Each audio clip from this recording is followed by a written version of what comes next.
Okay, so you guys are covering common factoring. What we'll do is we'll go through a couple simple examples and then we'll get a little harder as we go through it, okay? First example we can make up, we'll call this example 1. Let's say we have 6x plus 3, okay? And we're looking for common factoring. The GCF, no matter what type of factoring you do, is always the first thing we're going to be looking for, okay? So what I'm going to look for is in my coefficients, those are the numbers in front of the variable, and my constant. I'm going to look for a number that's divisible by both, so that can divide in. Yeah, that's right, 3. So essentially what I'm going to do is I'm going to divide both of these terms, because there's 2 of them, by the number 3. Now, 3 is going to come to the outside, okay? And in brackets, we divide our terms. So 6x divided by 3. Do you know what that would be? 2x, yes, the x still has to stay. And 3 divided by 3 would be 1. So that's it. That is our, when we do greatest common factor or common factoring, this would be our answer. We took 3 out inside the brackets, and inside brackets we had 2x plus 1. Okay, our second example here, it's the same idea. I'm going to look for a common factor first between the coefficients. Now, what's the coefficient technically in front of x squared? You know what number is here? Yeah, there's technically a 1. So we have a 1 and a 5. What is the only common factor between 1 and 5? 1. If I divide by 1, though, is it going to change anything? No. So we don't really use that as a common factor. But now I'm going to look at the variables. Okay? I technically have 2 variables in here. Now, do you know how to find common factors of variables? We'll walk through it. So our 2 variables are x squared and x for now. Okay? So we'll just pretend those were the only 2. We'll imagine the 5's gone. A common factor, what you do is you look for the variable with the lowest exponent, which is this one here. It's technically to the exponent of 1. So you divide both variables by the variable with the lowest exponent. So we're dividing them both by x to the technically power of 1. Now this is where your exponent rules came important, right? When we're doing exponent rules, if I'm going to simplify x squared divided by x, do you know what it is? X. Just x, because we subtract the 2 exponents. And if I do x to the power of 1 divided by x to the power of 1, what would I get? Well, I'd get x to the power of 0, right? What would that be? 1, that's right. So I technically get the number 1. Okay, so let's go back to our actual question. This was just a little side calculation, okay? In our actual question, we divided by x and x. We discovered there's no number that's a good coefficient, but x comes out. So we take x to the outside of the brackets, and inside the brackets, what are we left with? x1. Yeah, x to the power of 1, or just x.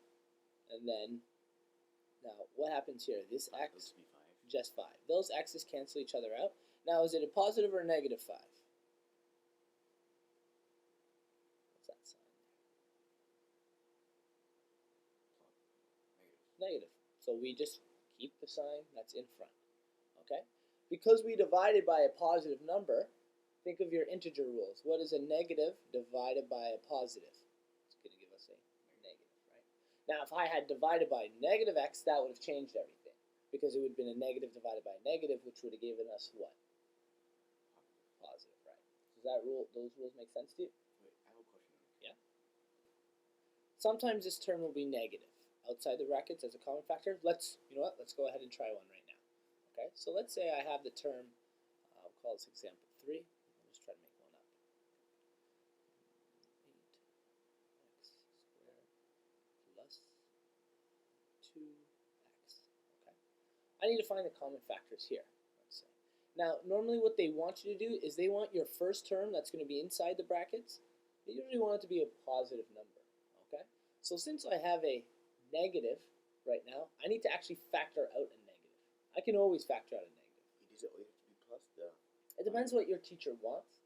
Usually for what we're about to do, because you're eventually going to turn those brackets and use them, it's easier if you factor out the negative and you make the first term a positive term. Okay? So let's think of a common factor. Is there a common factor between the 2 coefficients, 8 and 2? No, sorry.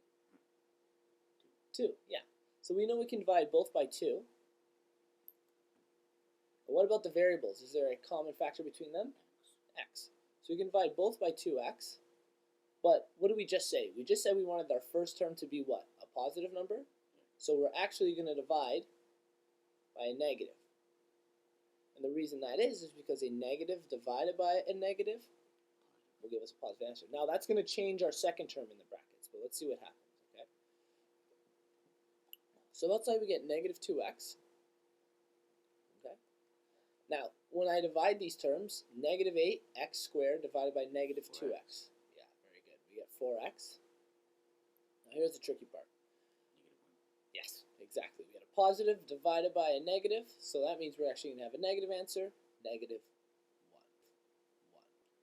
1. Okay, so this is another type of factoring. This is a factoring by grouping, okay? So 6a says mx plus my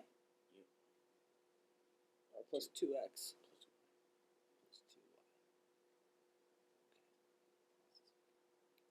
So we just said the next thing we're going to be doing is factoring by grouping. We just added it to our list, okay? So factoring by grouping, what I'm going to do is first off, I should always look for a greatest common factor of all 4 terms. Let's see if I can do that, okay? When I quickly look through it, I got mx, my, 2x, 2y. Is there something that comes out of all of those? No, nothing really comes out of all of those. So I can't take a greatest common factor of the entire thing. But what I'm going to do now is I'm going to try to split them into 2 different brackets, okay? So I'm going to quickly draw brackets around here. Now, this is what's very important. When we do these 2 separate brackets, make sure you have some operation between them. Okay, so we have a positive sign, it might be a negative sign. Make sure you keep that sign. Because what will happen is if I were to not put the bracket here, but put it here, then it makes it a multiplication question, which we'll get into later, and that's very, very different. So we put these our imaginary brackets around, okay? Make sure we leave some operation in between. Okay, so now what I'm going to be looking for is the same idea as before. We're still going to look for a greatest common factor, but we're going to look for it individually in each set of brackets. So I'm going to look for a common factor between my first 2 terms. Can you see one at all? M, yeah. M will come out of both of those brackets, okay? So let's deal with that first. We know the M comes out. And what are we left with inside the brackets? We have x plus y when we divide these 2. Same idea in our other brackets. We look for a common factor. Can you see one? 2. So our positive sign still stays there. The 2 comes out. And inside the brackets, we're left with what? X and y. Now here's what's important. If you notice, both brackets are now the same. Okay? So because they're the same, we can factor those out just like we had done before, right? So would it be m plus 2 or 2 plus m m? plus 2. Technically, it's the actually same thing because the m is a positive number. So we can always rearrange. But what we'll do is usually just whatever the first term is, make that the first term in the bracket, the second term the second term in the bracket, okay? So essentially we'll have m, supposed to be an m, plus 2. And then we factor that out. Okay, the next thing we're doing is factoring quadratic expressions, okay? Which is written right here. That's our objective, factoring quadratic expressions. Now the expressions are written like this. We have a x squared plus b at x plus c. And what this is a stands for some number, it's a coefficient. B is some number, it's a coefficient. And c is a number, it's a constant because there's no variable attached. Okay. So we organize it like this from greatest to least, right? We have our x squared is the first term, then x to the power of 1, and then no variable. So they're in order also. When we go to factor this, there's a formula to it, and we've kind of quickly written it on the other side here, okay? We're going to do, first one is called by decomposition, okay?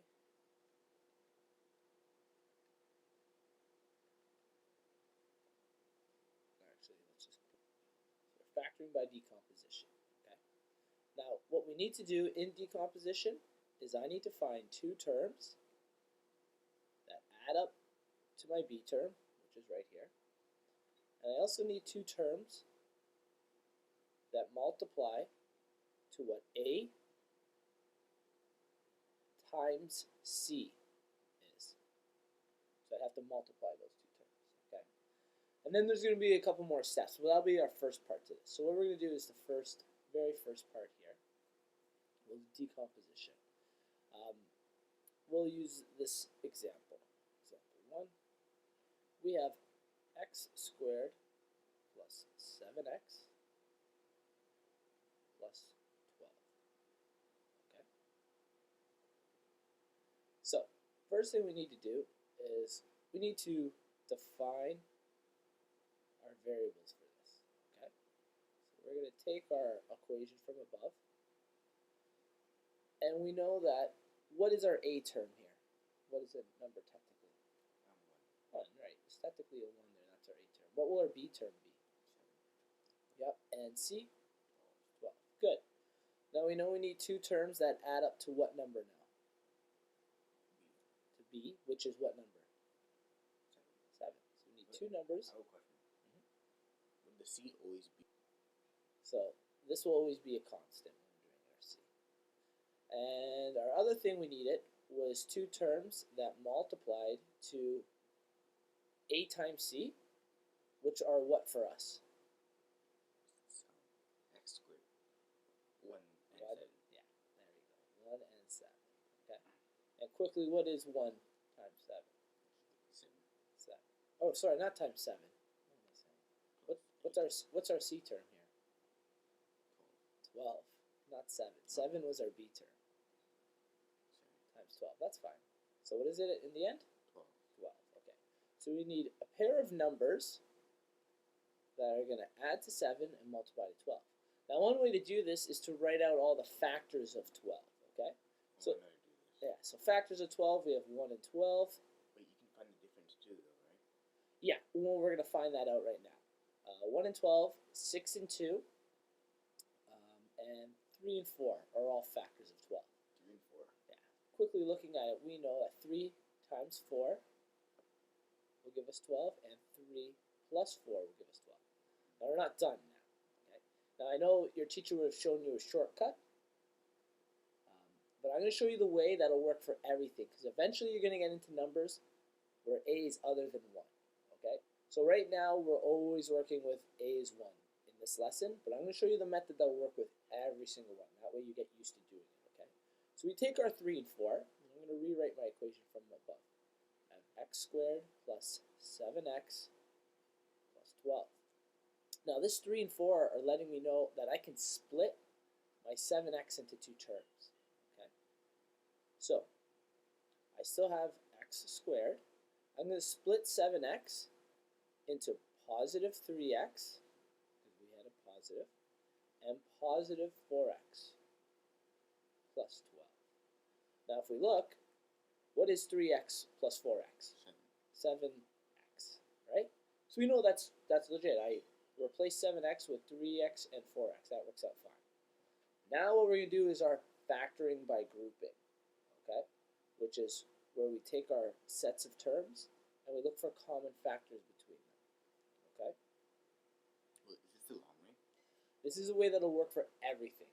I know your teacher showed you a shortcut, but it's good to know the way that works for everything, because your shortcut's not going to work in the next lesson, okay? So when we do factoring by grouping, is there a common factor here between these two terms? X, that's right. We take x out, inside the brackets. Wait, what's the shortcut? I'll show you a shortcut. I'll do that one last, okay? We take x out, we're left with x plus 3. And what about our other one? What's a common factor? No, sorry. 2. No, 4. 4 is a good one, yeah. It's the greatest common factor. And we take out positive 4, right? We keep that sign, and we get x plus 3. Both the brackets are the exact same, right? So our final answer is x plus 3, x plus 4. Okay, so let's quickly just see this. There's quite a few steps to that. Okay, This is factoring by products, which is a different style, and I'll write the steps out after. What we do for this one is, again, we have to recognize our A, B, and C terms. Okay, and we're always going to have to do that in factoring. We always have to recognize what our A, B, and C's are going to be. So we have our A. What is our A term going to be? 1, right? Our B term is going to be 7.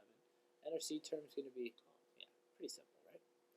Okay, what I'm actually going to do is, instead of that 2 terms that add to B and 2 that multiply to A and C, I'm just going to find the factors of our very first terms, okay? So we have 1x squared. What are the factors of 1? 1 times 1, okay? Now, technically, that only gets us to 1. Technically, to get to 1x squared, it's 1x times 1x, right? We can add the x's in later. All I need is the numbers to start. So we put our x's in. Now I'm going to find the factors of my C term, 12. What are the factors of 12? 6 and 2. Okay, 1, 12, 6 and 2, and 1, 3. yeah, same thing. I'm going to set this up like this. Okay. We're going to put these into columns. So these are my columns for my first terms. And these are the columns for my second terms. Okay. And what I need is the products. We're going to end up multiplying these columns together. They have to add up to our B term, which is 7x, right? That's our B term. Now, here we go. Or our middle term. We won't call it our B term because you're right. B is just 7. We'll call it our middle term, which is 7x, okay? I'm going to multiply it by trial and error. So I'm going to go 1 times 1 and 1x times 12. That's going to give us 1x and 12x. Does any combination of that make 7x? Well, does 1x and 12x, can I get 7x from that? No, that's not going to work. And if I go across, I'm just going to end up with the same numbers, 1x and 12x. So do they work? 1 and 12? No. So this set of columns doesn't work, okay? Let's try another one. 1x times 2, 1x times 6. That's going to give us 2x. 6x. Do they add up to 7 some way? No. And if I go across, I still get the exact same numbers. I get 2x and 6x. They don't work. So I know this column doesn't work either. Finally, 1x times 3, 1x times 4. That gives me 3x and 4x. Does that combination work? No. Wait. How would it work? Because wouldn't it be 7x? Yeah. Squared? We need to add, well, we just need to add them. It's not 7x squared. It's just 7x. That's our middle term. So we have 1x times 3 gives us 3x. 1x times 4 gives us 4x. And when we add them, we get our 7x. So now what I do is I go straight into my brackets. Okay? My final numbers. So these are my first terms, which means those are the first terms in the brackets. I'm going to put 1x and 1x. Okay? And my second terms deal with what my other two columns were 3 and 4. Now, they both need to be positive, right? To get to 7x, I need positive 3 and positive 4. So these both have to be positive, and we can check that. Does positive 3 times positive 4 give us positive 12? Yeah, so we know that works, okay? Now here's the only trick. Because I multiplied this 1 by the 3, the 1 and the positive 3 have to go in opposite brackets. So I put positive 3 over here. And I also did 1 times 4, finish. And the 1 and the 4 have to go in opposite brackets. Just the only way we're going to be able to set it up. Now, if you look, both of these terms were 1, so it didn't make a difference. They both ended up in brackets that had a 1x in the front. But once these terms, when a is not 1, and say we had like 2x in 1, then it's important. We have to make sure they go into opposite brackets. The 2x and the 3 would have had to been in opposite brackets. I'm just showing you. For right now, it just happened to work out that way. So our final answer, we got to it right away without having to do any of the decomposition or anything. We had x plus 4 and x plus 3. Okay? Okay, finally, this will be our shortcut. Okay? We did our two other methods. Now, again, we still got to remember what our A, B, and our C are when we're going to factor this, right? So we quickly write this out. We have squared b, so we have a, b, and c, right?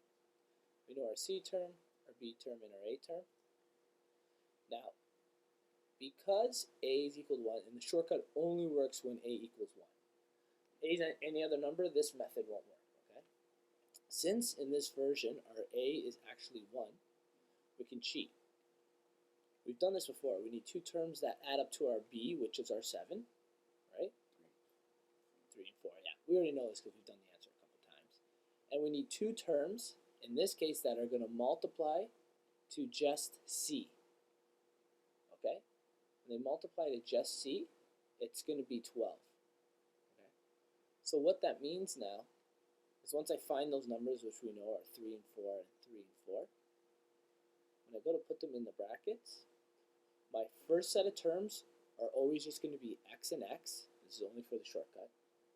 And the other terms are going to be the two numbers we found, which are positive 3 and positive 4. And if we, yeah, very fast. But it only works when a is 1. So for today's lesson, all that stuff you're going to do, this is the best way to do it, because you get through your homework really fast. The problem is, as soon as you go into tomorrow's lesson, this method doesn't work anymore. Okay? And you got to go back to either the one we tried before, or the one that's similar to it, we just had a involved, and then we do decomposition to it. Okay? So these are the ones you're going to have to use for 5.5 when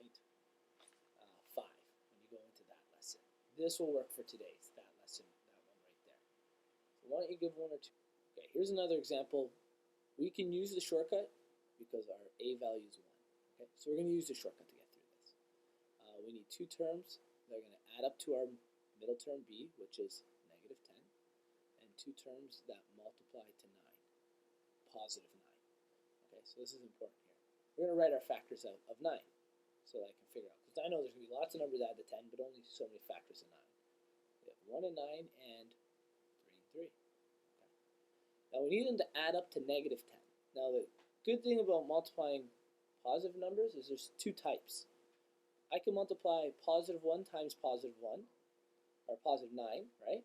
Or, and we know that's not going to get us to our negative 10, or I can multiply negative 1 times negative 9, and that will still give us positive 9 when we multiply.